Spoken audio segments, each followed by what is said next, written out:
Hello दोस्तों, स्वागत है एक बार फिर से आप सभी का। तो पिछली कक्षा में हमारा सोमेश्वर चौहान को हमने कंप्लीट कर लिया था और हमने जाना था कि सोमेश्वर चौहान का जो जन्म हुआ था वो दिल्ली के अनंगपाल तोमर की छोटी पुत्री कर्पूरी देवी के साथ में हुआ। और कर्पूरी देवी के दो पुत्र हुए, जिनमें जो बड़ा पुत्र था उसका नाम था हरिराज और जो छोटा पुत्र था उसका नाम था पृथ्वीराज तृतीय।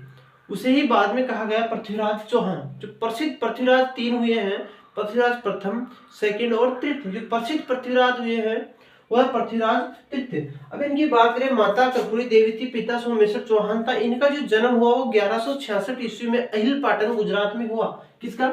पृथ्वीराज जो तृतीय था उसका जो जन्म है 1166 ईस्वी में अहिल पाटन गुजरात में हुआ।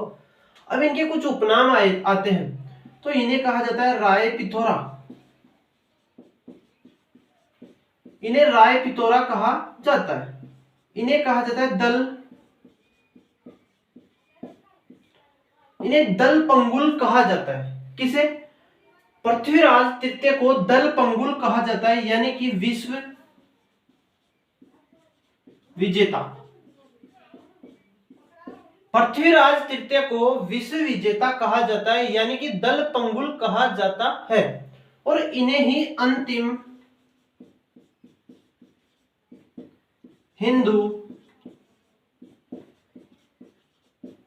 सम्राट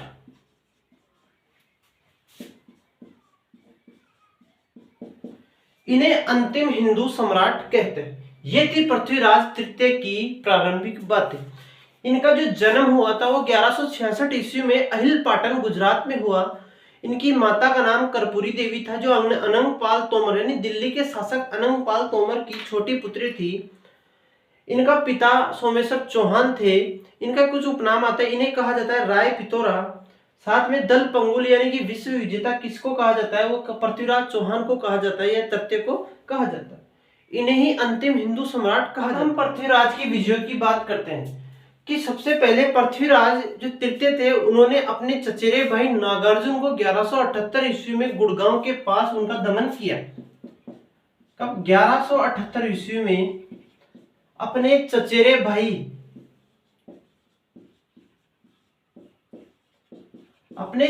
भाई नागार्जुनों का दमन कहां पर किया? गुड़गांव के पास दमन किया। यानी कि 1178 ईस्वी में अपने जो चचेरे भाई थे नागार्जुन, उनका गुड़गांव के पास में दमन किया। इसके बाद में 1182 ईस्वी में भंडानकों का दमन किया। अभी भंडानक क्या है? तो भंडानक एक सतलज से आई हुई एक जाति थी।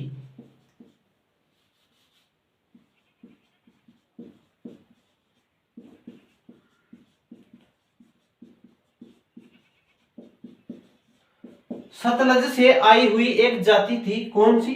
भंडानक। तो भंडानकों का जो दमन किया वो 1182 ईस्वी में पृथ्वीराज तृतीय के द्वारा किया गया। इसके बाद में पृथ्वीराज चौहान के द्वारा महोबा विजय प्राप्त की गई। एक बार क्या हुआ कि पृथ्वीराज चौहान के सैनिक दिल्ली से अजमेर की ओर आ रहे थे। तो यहां पड़ता है महोबा।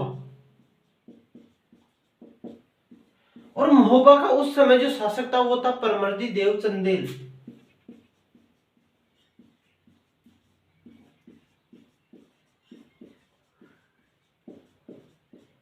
कौन था? परमर्दी देव चंदेल। अब इस परमर्दी देव चंदेल ने यहां से जो सैनिक, घायल सैनिक आ रहे थे अजमेर की तरफ, उन घायल सैनिकों को मरवा दिया। तो पृथ्वीराज तृतीय ने परमर्दी देव चंदेल पर आक्रमण किया और यह जो युद्ध हुआ इसे बोलते हैं महोबा विजय, या इसे ही बोलते हैं तुमुल का युद्ध। तुमुल का युद्ध कब हुआ था? 1182 ईस्वी में। और किस किस के मध्य हुआ था? तो ये हुआ था पृथ्वीराज थर्ड वर्सेज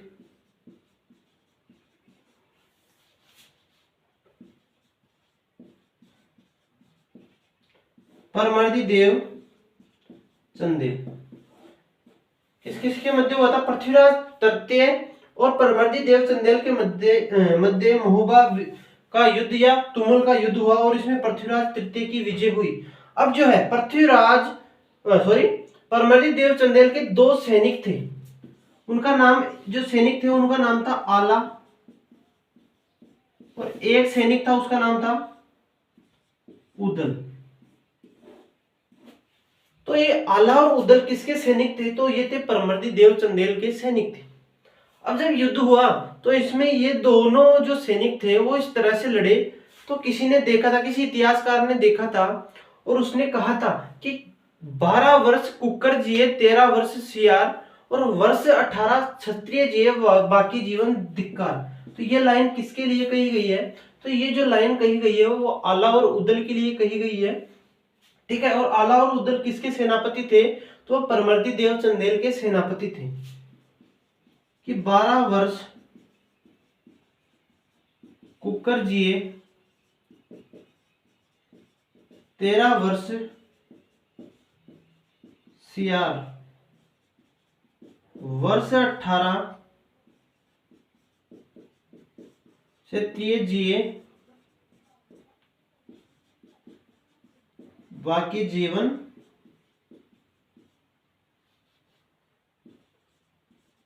धिक्कार। कि 12 वर्ष कुकर जिए 13 वर्ष सियार वर्ष 18 क्षत्रिय जिए बाकी जीवन धिक्कार, ये किसके लिए कही गई है? तो ये आला और उदल तो जो दो सेनापति थे परमर्दी देव चंदेल के, उनके बारे में कही गई है। अब यहाँ पर पृथ्वीराज तृतीय की विजय होती है और पृथ्वीराज तृतीय के द्वारा महोबा का जो सामंत बनाया गया, यानी कि महोबा का जो सामंत बनाया गया वो पंजुन राय को बनाया।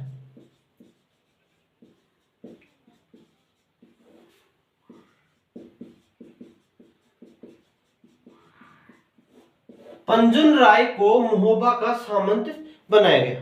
किसे? पंजुन राय को महोबा का सामंत बनाया गया। और यह लाइनें किसके बारे में कही गई है? तो आला और उदल के बारे में कही गई है। अब हम आगे बात करें,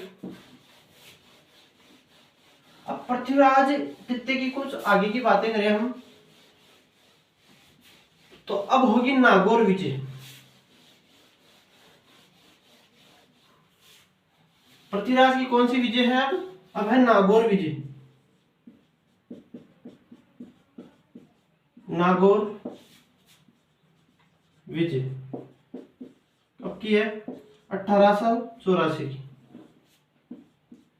एक तरफ तो शासक हैं आपके पृथ्वीराज तृतीय, और सामने जो शासक है वो है गुजरात के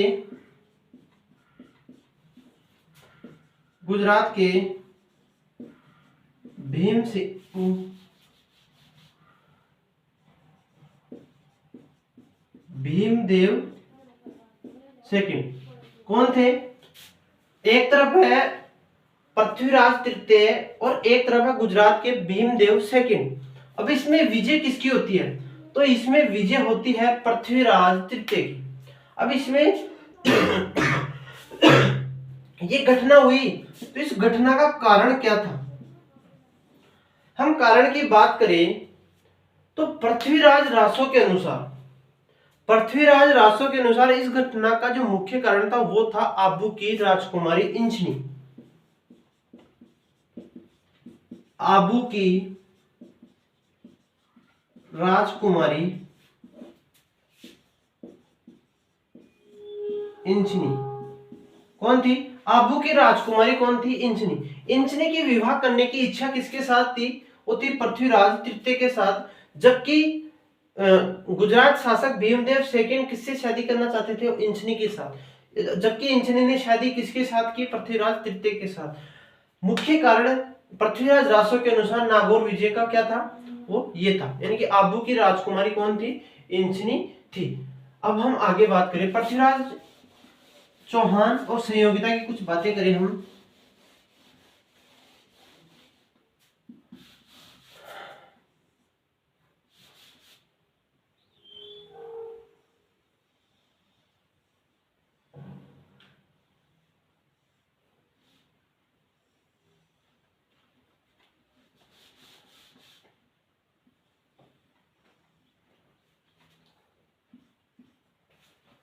यहाँ का शासक है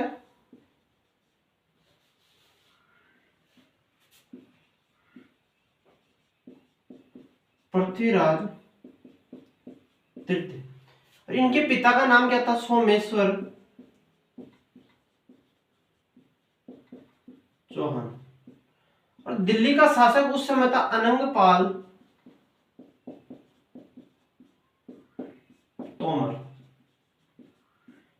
अनंगपाल तोमर के दो पुत्रियां थी, जिनमें छोटी पुत्री जो थी, एक थी बड़ी पुत्री। बड़ी पुत्री का जो विवाह हुआ वो हुआ था आपके जयचंद गेड़वाल के साथ।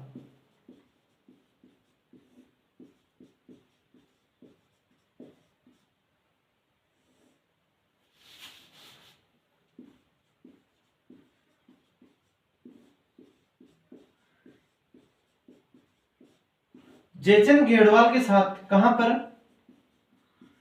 महोबा उत्तर प्रदेश में। कहां पर हुआ था?